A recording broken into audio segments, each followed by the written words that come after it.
Scoot, scoot. Now we got the ambiance. Lego. Hi. Glasses off. So we have a glare. Welcome back to our Bible folktale readings. I love this book.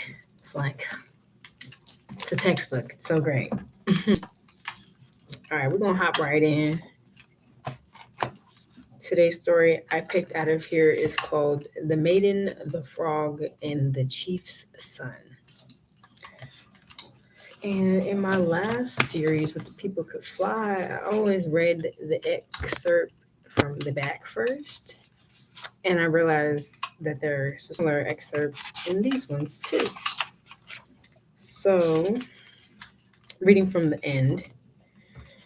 This tale remained a puzzle to 20th century folklorists who encountered the story in a 1911 collection of House of Folktales. Andrew Lang set the stage for the mystery by asserting, quote, "One thing is plain, a naked and shoeless could not have invented Cinderella," end quote. Dunn's 1988, page 165. Africa could therefore not possibly have served as the source of the tale, despite the fact that our earliest Cinderella is Rhodopis, the Greek courtesan who loses her sandal and marries the ruler of Egypt. That the tale hinges on the motif of a slipper test rather than on the social elevation of the heroine is a questionable premise. What we have in the tale recorded by Bascom is a Cinderella story that may have sprung up from native soil, but that may also have been, like all folktales, inspired by narratives that migrated from one place to another, picking up bits and pieces of the cultural surround as they moved. Pieces of the cultural surround as they moved. That should have said like pieces of the cultural surrounded, but hey, a little bit of edit. All right, let's get into this. So I'm guessing this is kind of like a Cinderella-esque type story, which let them tell it. Apparently we don't have a Cinderella, but guess we do. There once was a man who had two wives, and they each had a daughter. He loved one of the two wives and her daughter, but hated the other one and her daughter. One day, the wife he disliked fell ill, and it was not long before she died. Her daughter was taken in by the other wife, the one he loved. The girl moved into that wife's hut, and there she lived, with no mother of her own, just a father. And every day the woman would push her out of the hut, sending her off to the bush to go gather wood. When she returned, she had to pound up the furra, a kind of gruel usually eaten in the morning. Then she had to pound the tuwo, porridge made of millet or other grain, usually the evening meal. And after that, she had to stir the pot. And then they wouldn't even let her eat the tuwo. All she had to eat were the burnt bits at the bottom of the pot. Day after day, things went on like this. The girl had an older brother, and he invited her to come and eat at his home, which she did. But still, when she returned home from the bush and asked for a drink of water, they would not let her have one. And they would not give her proper food, only the coarsest of what had been scraped from the bottom of the pot. She would take those scrapings and throw them into a pit where there were frogs. They would come out and start eating the scrapings. After they had finished eating, they would return to the water and she too would go back home. Things went on like that, day after day, until it was time for the festival. The day before it was to take place, she went with scrapings and coarse leftovers to the pit and saw a frog squatting there. She realized that he was waiting for her. When she reached the pit, she threw bits of food into it. The frog said, "Young lady, you've always been very kind to us, and now well, just come by here tomorrow morning. That's the morning of the festival. If you come by then, We will return the favor you have done us. Fine, she said, and returned home. The next day was the day of the festival. She was about to go to the pit, just as the frog had told her. But as she was leaving, her half sister's mother said to her, "Hey, come over here, you good for nothing girl. You haven't stirred the tuo, or pounded the fura, or fetched the wood or the water." So the girl never left, and the frog spent the entire day waiting for her. As for her, she returned to the compound and set off to fetch wood. Then she fetched water and set about pounding the tuo, which she then stirred and removed from the fire. She was then told to take the scrapes to the pit. She did as she was told and went off to the pit where the frog was waiting for her. "Tut, girl," he said, "I've been waiting for you since morning, and you never came." "Old fellow," she said, "I'm a slave and didn't have a choice." "How come?" he said. "Simple," she replied. "Mama died and left me, her only daughter, all alone. I have a brother, but he is married and lives in a compound of his own. My father put me in the care of his other wife. He never really loved my mother, and I was moved into the hut of his other wife. As I told you, slavery is my lot. Every morning I go off to the bush to get wood. When I return, I have to pound the fura, and then I pound the tuo. I don't get anything to eat, just the scrapings." The frog said, "Give us your hand." And she held it out to him, and both the frog and girl leaped into the water. The frog then picked up the girl and swallowed her, and then he brought her back up. "Good people," he said, "tell me now, is she straight or is she crooked?" And they all looked and replied, "She is bent to the left." So he picked her up and swallowed her again and brought her back up. He then asked the same question. "She's quite straight now," they said. "Very good," he replied. The frog then produced from his mouth all kinds of clothes for her, and bangles and rings, and a pair of shoes, one of silver and one of gold. "And now," he said, "off you go to the dance." All these things were given to her, and the frog said, "When the dancing is almost over and the dancers begin to leave, you must leave your golden shoe, the right one, there."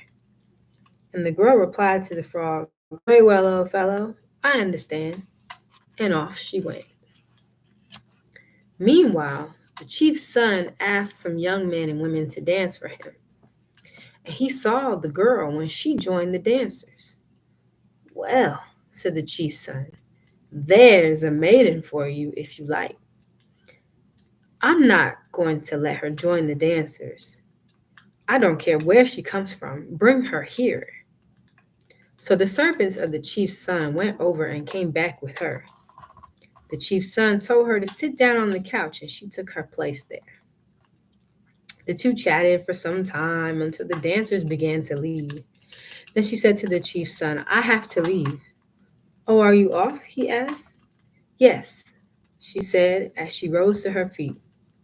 "I'll accompany you on your way for a while," he said, and so he did. She, in the meantime, left her right shoe behind. After a while, she said, "Chief's son, you must go back now." And he did so. She returned home on her own. The frog was sitting by the edge of the water waiting for her. He took her hand, and the two of them jumped into the water. Then he picked her up and swallowed her and brought her back up. There she was, just as she had been before, a sorry sight. And taking her raggedy things, she returned home. When the girl got back, she said, "Fellow wife of my mother, I'm not feeling well." And the woman said to her, "You little rascal, you've been up to no good. You have been away and failed to fetch water or wood, failed to pound the fura or make the tuo. Very well then, no food for you today." And so the girl left for her brother's compound, and there she ate some food and returned home again. Meanwhile, the chief's son had picked up the shoe and said to his father, "Last night I spoke with a girl who was wearing a pair of shoes, one made of gold, the other of silver. Look, here's the golden one. She left it behind. She's the girl I want to marry. Let all the girls, young and old, gather together. They can each try on the shoe." "Very well," the chief said. And so it was proclaimed, and all the girls, young and old, gathered in one place. And the chief's son went with the shoe and sat down. Each girl came and tried on the shoe, but it fit no one at all. Then someone said, "Wait a minute. There's that girl in so and so's compound whose mother died some time ago." "Yes, that's right," said another. "Someone should go fetch her." And someone went and fetched her. The minute the girl arrived to try on the shoe, it ran over to her and slipped itself on her foot. The chief's son said right then and there, "Here's my wife." At this, the other woman, the girl's father's other wife, said, "The shoe belongs to my daughter. It was she who left it where everyone was dancing, not this good for nothing layabout." But the chief's son insisted that the shoe fit the girl who was there. She was the one he wanted to take to his compound in marriage. And so they took her there, and there she spent one night. The next morning, she went out of her hut and walked behind it. And there was the frog. She knelt down respectfully and greeted him. "Welcome, old fellow, welcome." He said, "Tonight we shall be along to bring some things for you." She thanked him and he left. That night, the frog rallied all the other frogs, and all his friends, both great and small, came along. He was their leader, and he said to them, "See here, my daughter is being married. I want every one of you to make a contribution." And each of them went out and fetched what he could afford. Their leader thanked them all, and then regurgitated a silver bed, a brass bed, a copper bed, and an iron bed. He kept bringing things up for her: woolen blankets, rugs, satins, and velvets. "Now," he said to the girl, "if your heart is ever troubled, just lie down on this brass bed." And he went on, "And when the chief's son's other wives come to greet you, give them 2 calabashes of kola nuts and 10,000 cowrie shells. Then, when his concubines come to greet you, give them 1 calabash of kola nuts and 5,000 cowries." "Very well," she said. Then he said, "And when the concubines come to get corn for making thuo, say to them, 'There's a bag full, help yourselves.'" "Very well," she said. "And," he added, "if your father's wife comes along with her daughter and asks what it is like living in the chief's compound, tell her, living in the compound is a tedious business, for they measure out corn there with the shell of a bambura groundnut, a nut native to West Africa, somewhat like the peanut."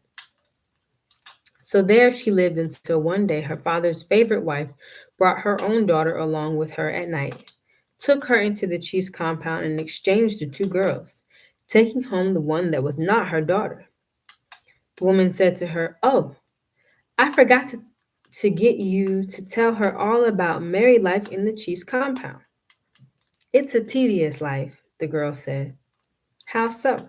the older woman asked, surprised. "Well, they use the shell of a bambara groundnut for measuring out corn. Then, if the chief's other wives come to greet you, you reply with a contemptuous. If the concubines come to greet you, you clear your throat and spit. And if your husband comes into your hut, you yell at him." "I see," said the woman, and she passed all this on to her daughter, who was staying in the compound of the chief's son. Next morning, when it was light, the wives came to greet her, and she said to them. The concubines came to greet her, and she spat at them. Then when night fell, the chief's son made his way to her hut, and she yelled at him.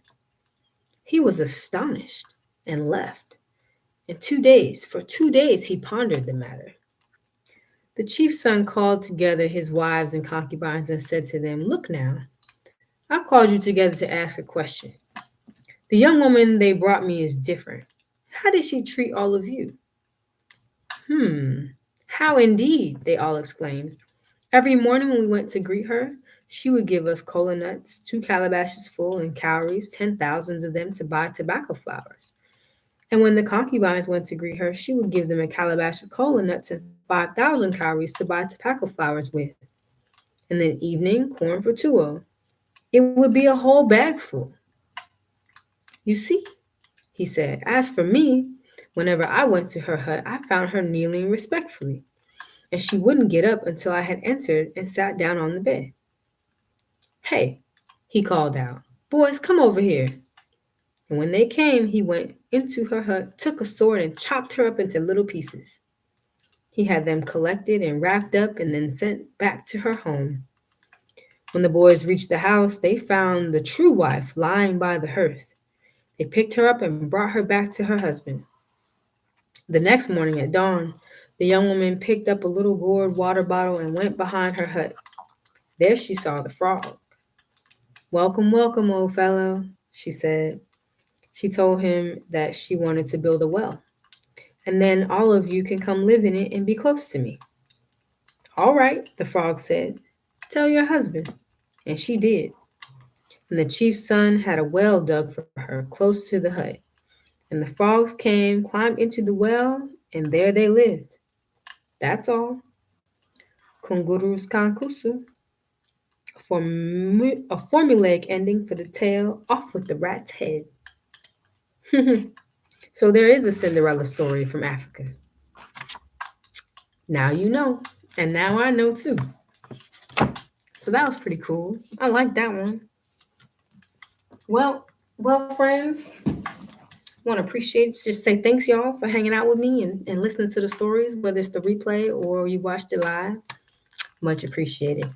Also, before I go, I really want to just say, we don't have a huge platform here, but it's a lot of interesting things going on in the world. And so I just want to let you all know that if you boycott Starbucks and McDonald's, you will not be supporting companies that support genocide in Palestine.